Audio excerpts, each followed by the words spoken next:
What are you doing with yourself? Why are you the same? Are you tired of getting the same results year after year after year? Bob Proctor, the star of the movie The Secret, says if you want to change, you have to change your paradigms that are controlling you. A paradigm is a bunch of habits. Everything you do is habitual. Your customs, your beliefs, the way you put your clothes on in the morning was taught to you by someone else.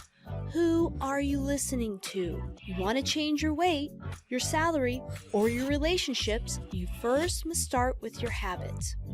Dr. Stephanie Aldrich, creator of the Habit Formula, has spent the last few years learning how to have love, health, and wealth. She has the secret sauce to all, and she wants to give it to you for free. Go to thehabitformulabook.com for more information.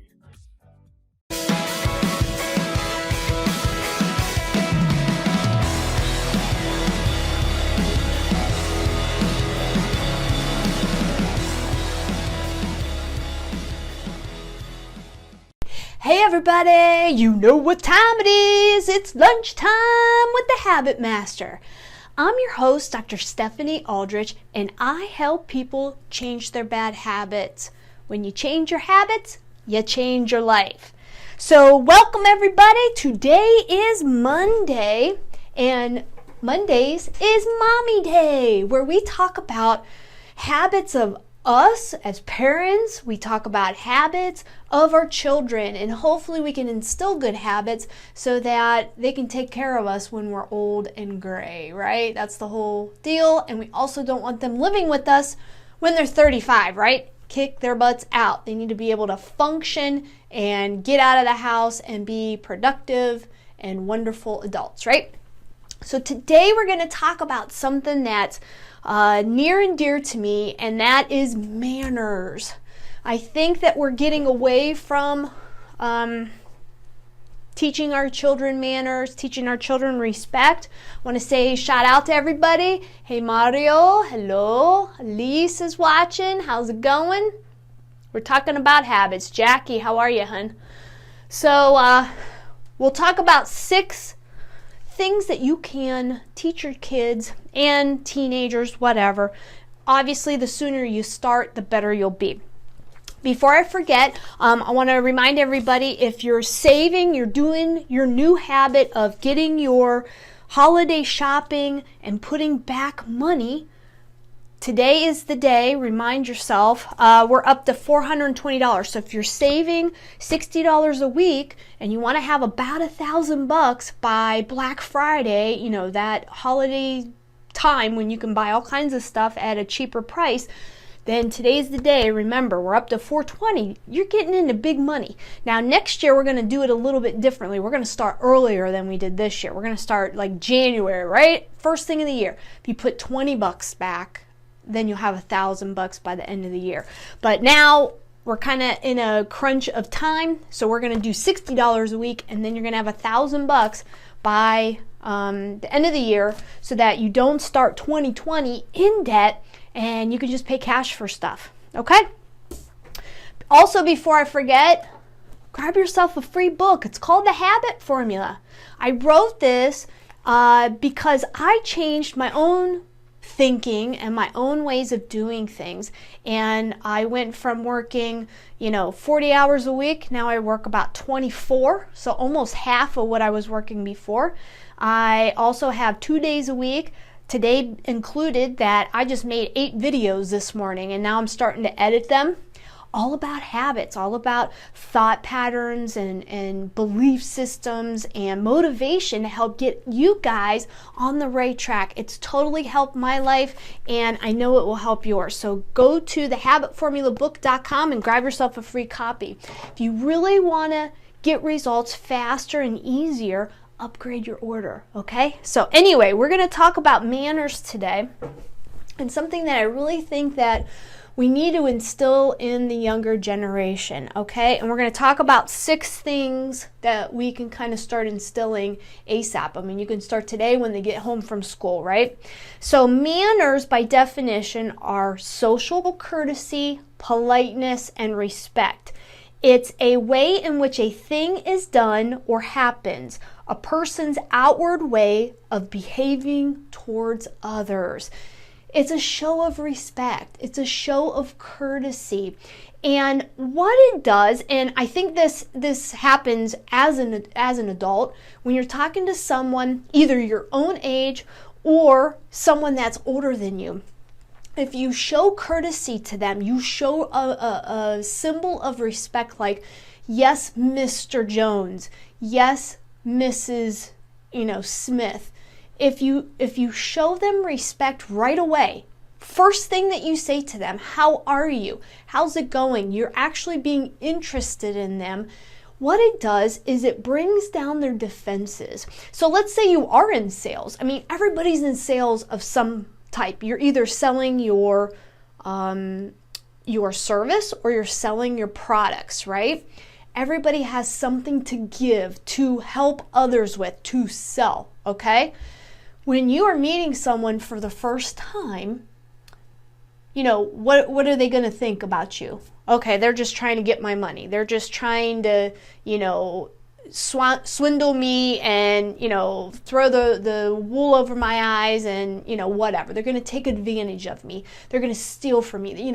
Right away, their shields go up, right? When you go about being respectful, being polite, maybe being a little more reserved with your comments, you're not going out like, hey, it's a party, and you're being a little more reserved, most people will then feel a little more relaxed, right? You're going about the conversation where you're interested in them. How are you? How's the kids? How's the family? How's this? The project that you were doing. Did you get it done?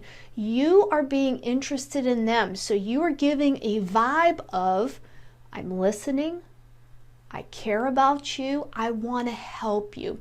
When you go about doing that, usually their defenses will decrease and they're not going to be so like, and they're retreating from you. They're going to meet you halfway. Oh, this person has manners. This person has, the ability to care about me and to do what's best for me. They really do want to help me. They're being sincere. And I think sincerity and respect has a lot to do with what we're going to talk about today with manners, okay? And I think this is a great skill to teach our children, teenagers, young kids, that if they have a little bit of manners, it seems like the environment and the people around them will kind of meet them halfway, and they won't be retreating or thinking that they want something, that you want something from them, even though you do. You want their business, right? You want to help them solve their problems. But when you do it in a little bit more of a hands-off, of a more polite and manneristic manner, I think that other people respond more favorably to that, okay? And we're going to kind of get into that. So manners help to cross cultural boundaries and are basically timeless. So when you are going and you're meeting new people, I deal with the public pretty much every day, and we have a lot of people that are, older individuals, older than I am. I was taught as a young child, if someone is either of a higher authority, so let's say that, they are, the president of something, they are more important, have a higher established thing, they are the police or someone of authority, you address them as sir or ma'am or Mr. and Mrs. so-and-so. Even patients that I have that are older than me, let's say, I don't care if I think they're a little bit older than me, they're my parents' age, they're my grandparents' age. I always respond to them by Mr. and Mrs. If they say that, no, that's my dad, you call me Bob, then I'm going to call him Bob, okay? But for the first initial meeting, I try to say sir or ma'am, Mr. and Mrs., and it seems to get them on a level that we do respect each other. A lot of times they'll call me Dr. Aldrich. That is a courtesy, a politeness, and something that it kind of just makes you feel important, but it also just brings down your defenses, makes you a little more comfortable. for me, you could call me Steph. Like I know that I have worked myself into, a certain establishment or pedigree, right? I don't need to throw that around because I'm just not that type of person anyway. I'm more, easygoing, and you can call me jerk off if you want, as long as you're being nice about it, right? Okay. But, weirdo, silly girl, hey girlfriend, whatever. I don't really care, but some people do care. Some people were brought up with more of a strict manner type thing.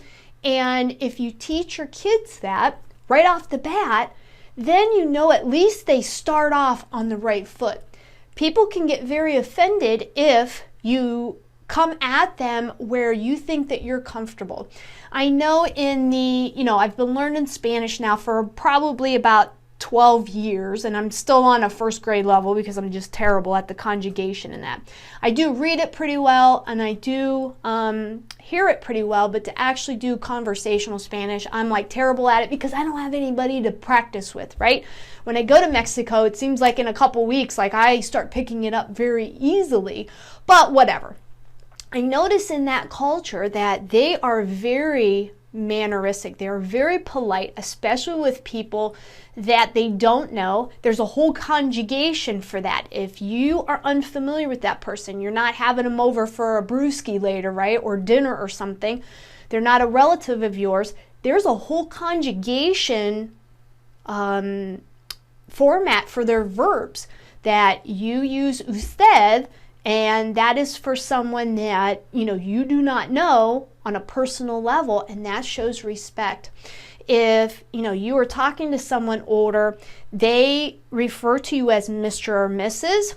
If it's someone a lot older, it might be Senora or La Doña, something like that, where you are expressing your respect for them, and they expect it. If you do not show that type of courtesy to them, they think that you're not educated.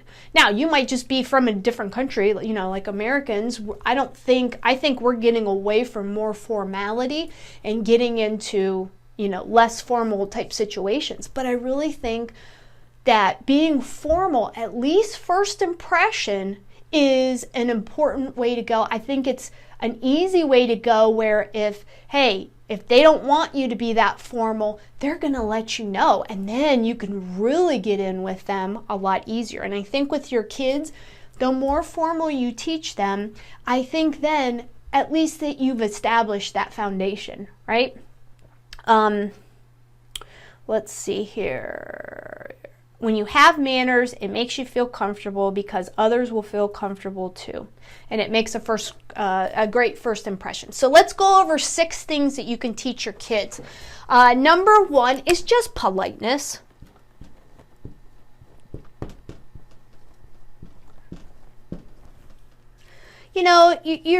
Thank you. Please, could I have some of this? Thank you so much. That was great.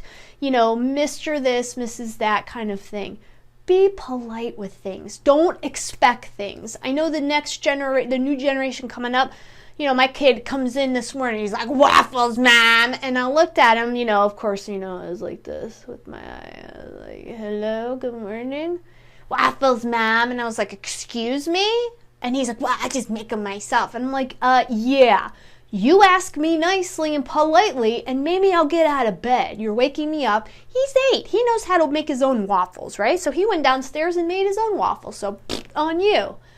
You don't come at me like that, especially when you're waking me up, because I can be a bear in the morning. Ask my husband. Pretty much ask anybody that comes in here. Before 9 o'clock, I'm a little bit of a bear, okay?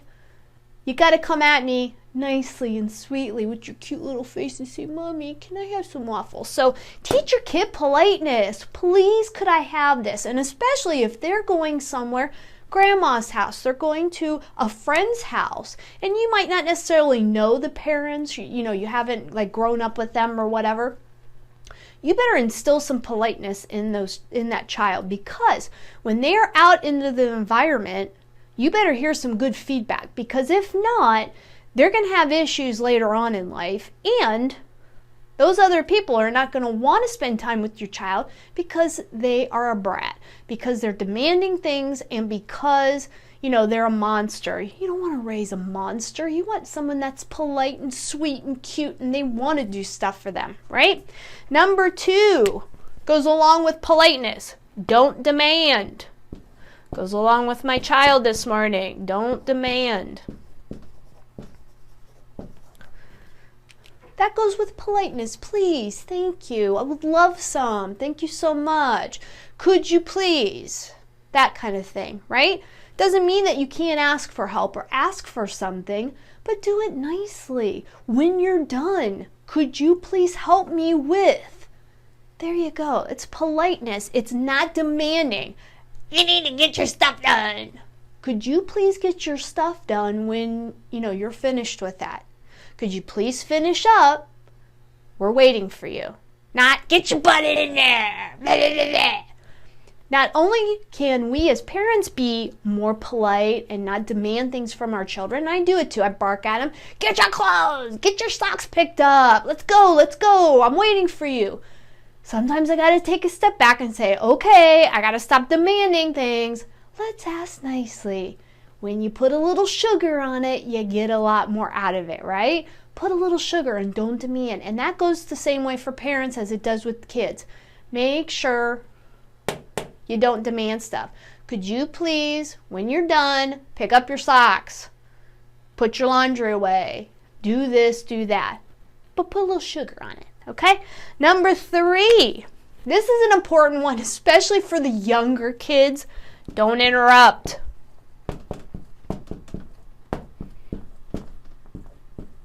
How many times are you trying to talk to an adult, maybe another person that's there, another mom, your hubby, your spouse, your wife, and your kid's coming up to you, Mom, I got to do this, I got to do that, Mom, would you do this, Mom? And it's like, shut up, I'm trying to talk here, right?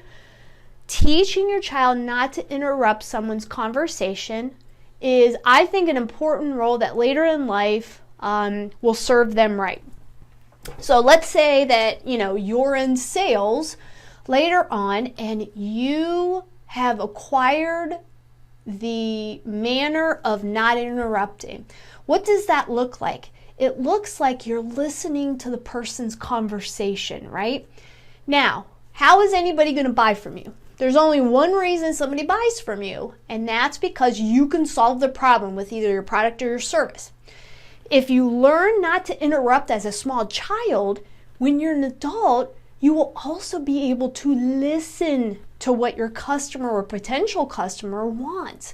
If you hear what they're saying to you and then can translate that to, I have a problem, I know that, there's a solution out there, then you can say, hey, I got that solution. But if you're interrupting them, you're never going to understand the problem that they have and see if your product or service can solve for them.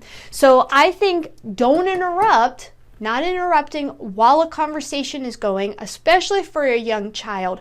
Wait, see what's going on, see what the environment is like. If you're ticked off at your spouse and you guys are fighting and your kid wants to do something and they interrupt you, what's the likelihood that you're going to say yes to them? Right? Chirp, chirp, chirp, chirp, chirp, chirp, chirp, chirp. Right, the answer is no, I don't think so. Get out of my face, go upstairs, I'm discussing this with daddy or mommy, I need to take care of some stuff, right? If you teach them this at a younger age that, hey, if I'm fighting with daddy, don't interrupt me because you're not going to get what you want. That's why you're interrupting me anyway, because you want something. The likelihood of me giving it to you is pretty low, right? They have to learn how to, establish the environment, how to read the environment, how to read other people. If they see you joking and having a good time or whatever, and then they come up and they want something, right, from you, more than likely they're going to get it because you're in a good mood. They've listened to you and then they kind of interject what they want. Maybe they participate in the conversation also or the activity that you're doing. They're not interrupting. they're going with the flow. So I think later in life, the interruption, the listening ability goes along with manners, and that can really propel you as a salesperson later in life, because, you know, we're all selling something, right, as adults. Number 4, respect. This is a great thing, not for just people, but for other people's things. So, you know, as a little one, let's say, you know, there's 3 siblings, right? They're all going to be fighting for, you know, toys, and I want to be the one on mommy's lap, and, you know, I want their attention, you know, whatever. Respect for other people's things, for other people's space, for other people, I think is a very, very important manner to teach your children, and especially at a younger age, and especially if there's siblings involved. As a parent, you have to give everybody equal time. Sometimes that's, you know, difficult to do. I understand that. I mean, I only have one, so he gets my attention, and that's just how it is. But when you have multiple children, you know, sometimes that's a little harder to do. You got to teach your kids, they have to respect their siblings. They have to respect other people's toys. If, you know, your brother is playing with something, guess what? You're going to have to wait until they're done. You don't just take it. This equals the same thing in, you know, in adulthood, that you have to respect other people's privacy, other people's things, other people's beliefs, other people's thoughts. You have to show respect. I think when you come to politeness, and you don't demand things, you're asking for people's time, you're asking them to maybe change their mind about something. If you go about it in a polite way and show them respect right away, you're showing them courtesy, you're showing them politeness, and then you can kind of back things up with your factual data, right? With your demonstrations, you know, whatever. I really think respect has a lot to do with, you know, connecting with people and getting their guard down. So if you can start this early in life, showing respect for other people, for other people's things, for their beliefs, for their ideas, remember that everybody's different. And if you can teach your child that early enough, their life will be a lot smoother, especially when they're dealing with different people, different cultures, different areas of the planet. Number 5, which I think is very important too, is clean up your crap.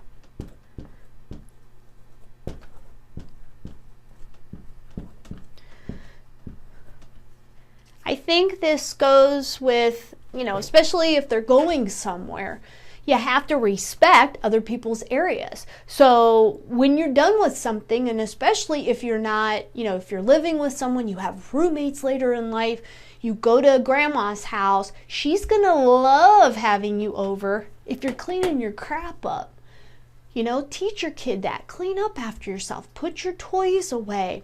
You know, after you get done with your meal, you put your dishes in the sink, maybe even rinse them. Or later on, put them in the dishwasher. Grammy will love that. What if you spend the night at a friend's house, right? The mom will love you. And I can pretty much guarantee that the friend is not even doing that. And they're going to be like, you know, looking at you like you are the superstar mom, right? Or superstar dad, because you're teaching your child how to, you know, respect their space and how to respect their other people's space, other people's things. If you use something, if you break something, you need to let that other person know, I'm so sorry, and apologize. I'm so sorry I broke this, and offer to buy another one, offer to make it right. When you do that, whether they accept it or not, when you do that, you show them automatic respect. You show them that you want to take care of your space and you respect their things. And, you know, sometimes things break. You borrow something from the neighbor and something breaks, right? Just offer to pay for a new one, to buy a new one, to fix it. Most of the time they'll say, no, thanks, you know, everything's good. Sometimes they will say, yeah, you know, I really need that, or that was my brother's and I have to give it back to him. Offer to make things right. And I think that's where clean your space up and respect goes into play. The last one we're going to talk about is take interest in the other person.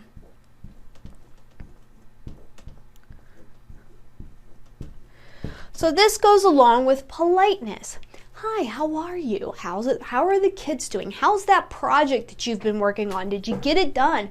Hey, I know you just moved. How is it? How's the house? How's it coming along? Whatever it is, be interested in that person. So not only do you have to be interesting, so you're telling jokes, you're being polite, you're trying to help them understand what your product or service is, whatever. You also have to be interested in the other person. And that's where something you can teach your child once they get a little bit older. You hold the door open for somebody, you help them with their groceries, you're taking interest in their well-being. And that's something as they get a little bit older, I think it's a good manner to have, a good habit to have, whether it's a boy or a girl, that they're interested in their environment. They're interested in the people in their environment and their well-being. And I really think when you develop interest, you're interested, not only interesting, being cool, being knowledgeable, helping, but you're also interested. You want to focus on that person. You're giving them their some attention, your attention. I think that can go a long way in helping to develop a good adult later on in life. So I hope this helps everybody today. So today we were talking about manners, and we have 6 things that you can teach your children that you can start today that will totally help them not only be an awesome kid, but also be an awesome adult that later in life can use these skill sets, can use these manners to sell anything, to be involved with the community, to be an awesome human being. Let's go over the 6 that we went through today. Number 1 is being polite. Yes, ma'am, thank you. Ma'am, sir, Mr., Mrs. Very, very easy courtesy and respect kind of things that you can show to someone else. Number 2, don't demand. Ask for help. Please, when you're done, could you do this for me? Even as a parent, don't demand your children. Ask them. And I know sometimes we're pressed for time. We're upset with them because they didn't do something. Turn it around and be a little more positive. I myself have to do this, all the time. Please, could you do this when you're done with that? Please, help me with this. We're running out of time. Please come and help me. Don't demand, and definitely have your children don't demand. I'm not doing anything for you unless you say please. When I'm done, I will help you. That kind of thing. So don't demand. Number 3, don't interrupt. Small kids are infamous for this. If 2 people are having a conversation, they need to be able to wait, listen, read the environment, and then ask their question or, talk and do whatever they need to do, right? As adults, interruption equals no sales. You need to be able to listen to potential customers and understand what they need from you. If you know what the problem is, your product or service can solve it. So I think interruption and building good listening manners go hand in hand, especially and will go through your entire life through adulthood. Number 4 is respect.